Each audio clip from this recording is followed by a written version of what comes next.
Bienvenue. Cette vidéo présente Diaspec, une approche pour concevoir une application Sense Compute Control par l'équipe Phoenix, INRIA Bordeaux Sud-Ouest, Université de Bordeaux 1. L'objectif est d'améliorer le processus de développement logiciel pour le domaine particulier des applications qui interagissent fortement avec l'environnement.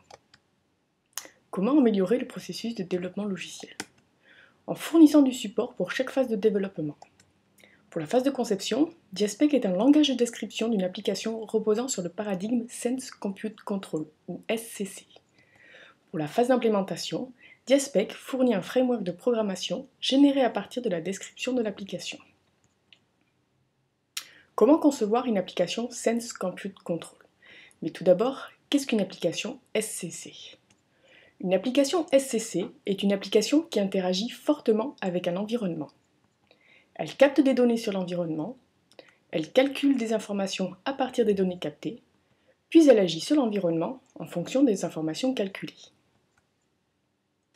Pour concevoir une application SCC, nous devons tout d'abord identifier les entités qui agissent sur l'environnement. Ces entités captent des données et les fournissent à l'application sous forme de sources. Les contextes utilisent les sources pour calculer des informations de plus haut niveau, en filtrant ou en agrégeant les données par exemple.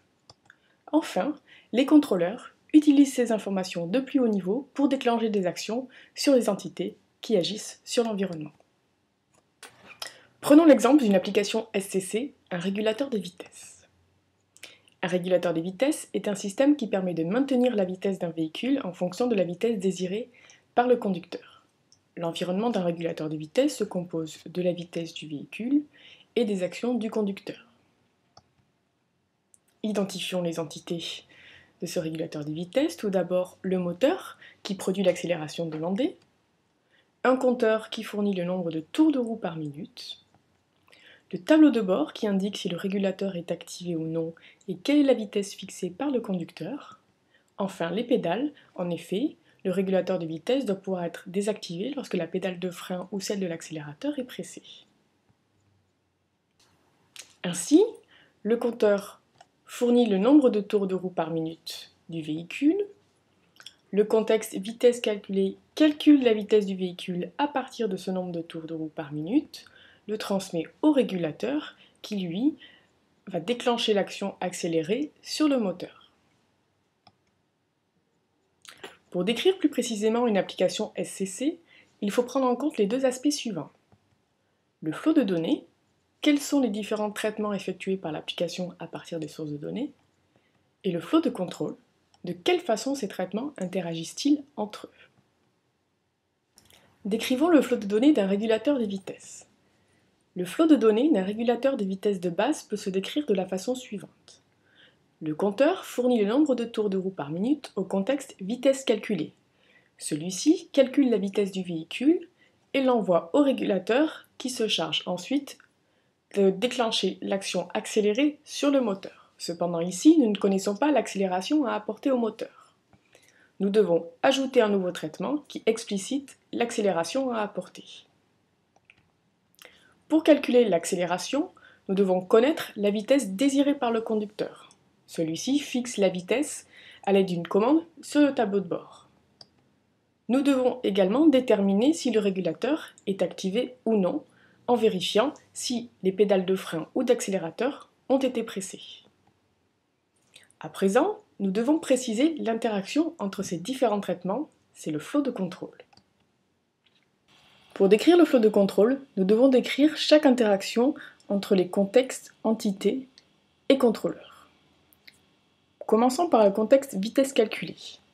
La vitesse doit être calculée pour chaque nouvelle donnée fournie par le compteur. On dit que le calcul de la vitesse est activé lorsqu'une donnée est fournie par le compteur. Lorsque la vitesse est calculée, on calcule l'accélération à fournir en fonction de la vitesse désirée et si le régulateur est activé. On dit alors que le calcul de l'accélération est activé après avoir calculé la vitesse. Pour calculer l'accélération, nous devons également connaître la vitesse désirée et l'état d'activation du régulateur de vitesse. Le contexte accélération interroge donc le contexte vitesse désirée et le contexte activation. La vitesse désirée est actualisée chaque fois que le conducteur appuie sur le bouton commande du tableau de bord. Enfin, nous devons déterminer si le régulateur est activé avant de calculer l'accélération. On dit alors que le calcul de l'activation est activé lorsqu'il reçoit une demande. Pour déterminer si le régulateur est actif ou non, le contexte activation demande si le régulateur a été activé au moyen d'une commande sur le tableau de bord et si les pédales de frein ou d'accélérateur ont été pressées. Enfin, le régulateur contrôle l'accélération du moteur lorsqu'une accélération est calculée. On dit que le régulateur est activé après que l'accélération est calculée. Le régulateur ordonne alors au moteur d'accélérer. Passons maintenant à la présentation du langage de conception d'IASPEC. Pour décrire les entités, nous utilisons le mot-clé device. Ces entités fournissent des sources que nous décrivons avec le mot-clé source. Ces sources peuvent être de type de données simples comme integer ou de type de données plus complexes que l'on décrit à l'aide d'une structure. Enfin, des entités comme le moteur proposent des actions que l'on décrit à l'aide du mot-clé action. Concernant les contextes, nous décrivons les contextes à l'aide du mot-clé contexte. Chaque contexte ne produit qu'un seul type de données. Enfin, pour chaque contexte, nous devons préciser toutes les sources et les contextes dont il a besoin pour effectuer son calcul. Lorsqu'il s'agit de sources, nous devons préciser à partir de quelle entité elle provient, avec le mot-clé from. Quant aux contrôleurs, nous les décrivons à l'aide du mot-clé contrôleur. Pour chaque contrôleur, nous précisons les contextes nécessaires au déclenchement des actions. Pour chaque action, nous devons préciser l'entité sur laquelle elle doit être effectuée à l'aide du mot-clé on. Nous venons de décrire le flot de données du régulateur en langage d'IASPEC. Nous devons à présent exprimer le flot de contrôle. Le flot de contrôle s'exprime à l'aide des contrats d'interaction.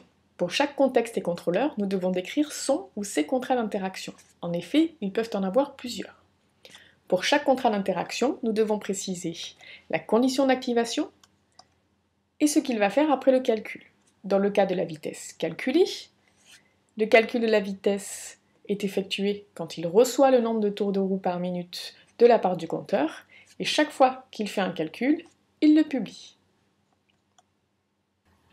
Pour le contexte accélération, le calcul de l'accélération est effectué chaque fois qu'une vitesse a été calculée, c'est la clause when provided vitesse calculée. Puis, le contexte accélération interroge les contextes activation et le contexte vitesse désirée, c'est la clause get. Et enfin, il publie si et seulement si le régulateur a été activé. Pour le contexte activation, le calcul de l'activation s'effectue lorsqu'on lui demande d'effectuer le calcul, c'est la clause when required.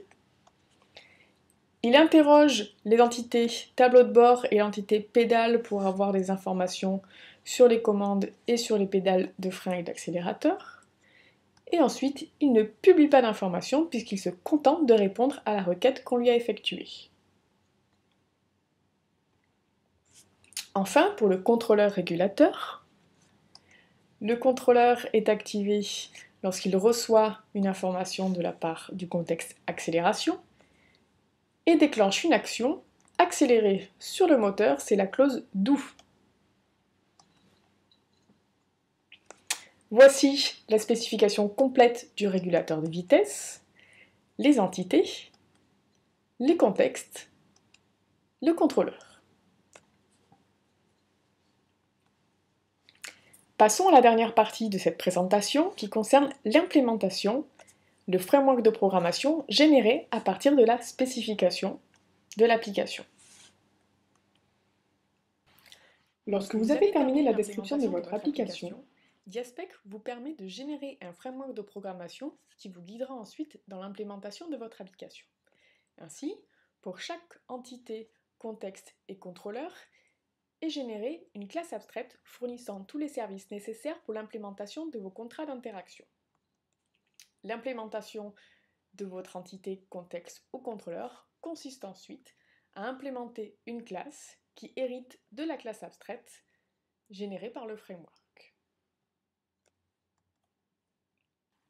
Pour l'implémentation du contrôleur régulateur, lorsque la condition d'activation indique une condition provided, ceci génère une méthode de type on, le nom du contexte reçu, ici accélération. Vous devez alors implémenter la méthode onAccélération dans votre classe. Pour le déclenchement des actions, la clause do dans le contrat d'interaction, ceci génère le type de retour actionSet de la méthode onAccélération et une variable discover qui permet d'accéder aux différentes entités. Pour pouvoir implémenter onAccélération, vous devez alors créer un nouvel ensemble d'actions, actionSet, dans lequel vous accédez ici au moteur à l'aide de la variable discover et appeler la méthode accélérée sur le moteur.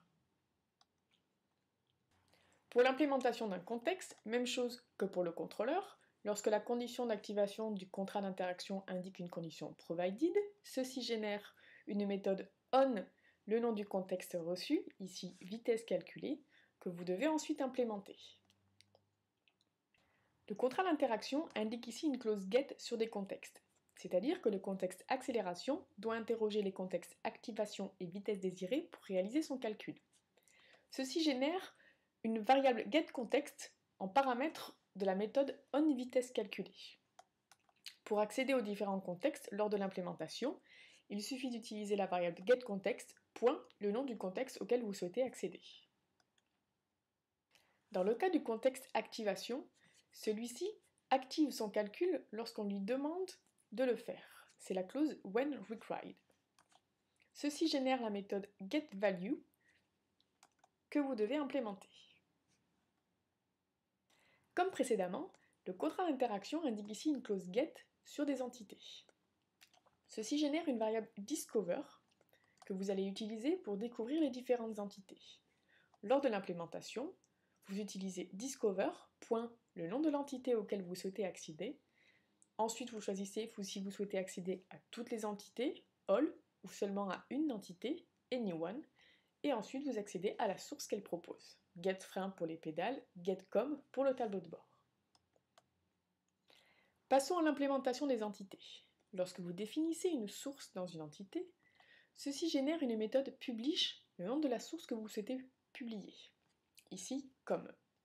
Lorsque vous implémentez votre entité, pour pouvoir publier une source, il suffit d'appeler la méthode publish, le nom de la source, et pour pouvoir répondre à des requêtes, il suffit d'implémenter la méthode get, le nom de la source, ici getCom. La présentation est maintenant terminée. Je vous propose de vous entraîner sur le tutoriel disponible sur l'adresse diasuite.inria.fr/évaluation.